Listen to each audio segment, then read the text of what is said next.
Police in the Annapolis Valley are tracing the final hours of a 20-year-old Greenwood woman who died after a methadone overdose. Her father says Katana McDonald bought the strictly controlled drug on the streets.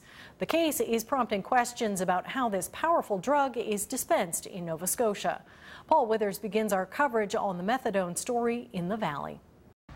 The pressure to do something coming from people like 16-year-old Eric Schofield. It's not something to play around with, and it needs to be stopped. He started a Facebook page this weekend after his cousin Katana McDonald died last week of an apparent methadone overdose in Greenwood. The issue, whether the drug was sold to her by an addict who had obtained it legally from a hospital or clinic in the area. So no take-homes, it should be taken right in the clinic. The local MLA also demanding action. We need to find out where this methadone actually came from. Are the protocols that are being followed, are they strong enough? So far, there are no answers from authorities on what happened in this case. Annapolis Valley Health says it does not know whether it was the source of the methadone in the fatal overdose. We seriously don't know. We don't know the circumstances surrounding it. We think it's a tragedy. And as I say, we will fully cooperate with any investigation associated with this death. The hospital says it has yet to hear from the RCMP. It says it's still waiting for toxicology reports to confirm methadone caused the death. Katana's father spoke to the CBC last week. He was in no doubt how she died. It was methadone. That was what the doctors had told us right from the start. That's what it was. They tested all the tests on her to see what she was in her system, and that was what was in her system, was methadone. The police investigation continues. Our investigators at the Kingston office are interviewing anyone that would have been in contact with Ms. McDonald prior to her death, and just basically establishing the timeline. Police are also investigating another sudden death in the Kingston-Greenwood area. June Christian, a chronic alcoholic and hydromorphine addict, died earlier this month. Paul Withers, CBC News, Kentville.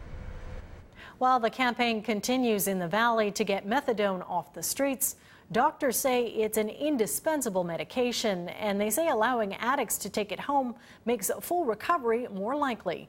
Preston Mulligan is live with that angle tonight. Preston.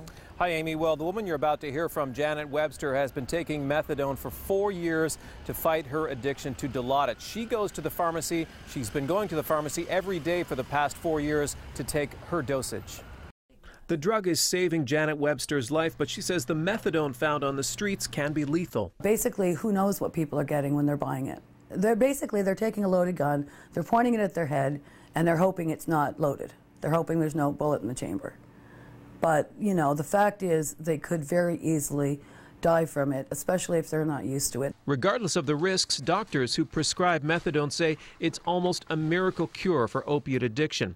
And allowing addicts to take a small supply home is a valuable incentive to stay clean. It's a tremendous reward system too. If you have done your work properly, you've stayed on the program, stayed off other drugs, adhered to the program, let's say Instruction 180, and you show that you can do that, well then you earn carries. Methadone relieves the pain and sickness that comes from drug withdrawal.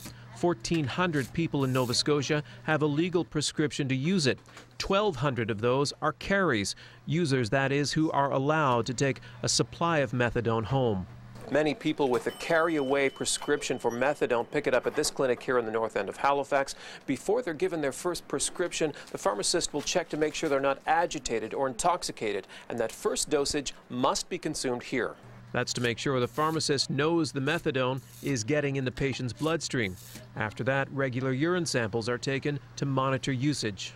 When you take the bottles out, you need to bring them back, and I guess that is partially to prevent people from just taking their bottle and selling it.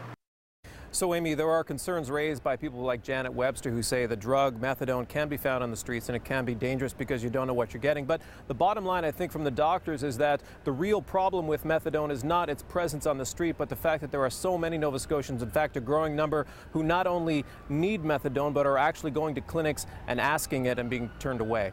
Amy. All right, thank you for that, Preston. That's Preston Mulligan live on Summer Street for us tonight. And in today's Newsmaker interview, Cindy McIsaac of Direction 180 says she worries about a backlash against methadone treatment. You know, and my heart goes out to the family of the young lady who's overdosed as a result of diverted methadone. But I think we need to look at this more broadly, and you know, I think the province has to step up, and we need to ensure that people have more timely access to treatment. That was Cindy McIsaac, Executive Director of Direction 180. Crown and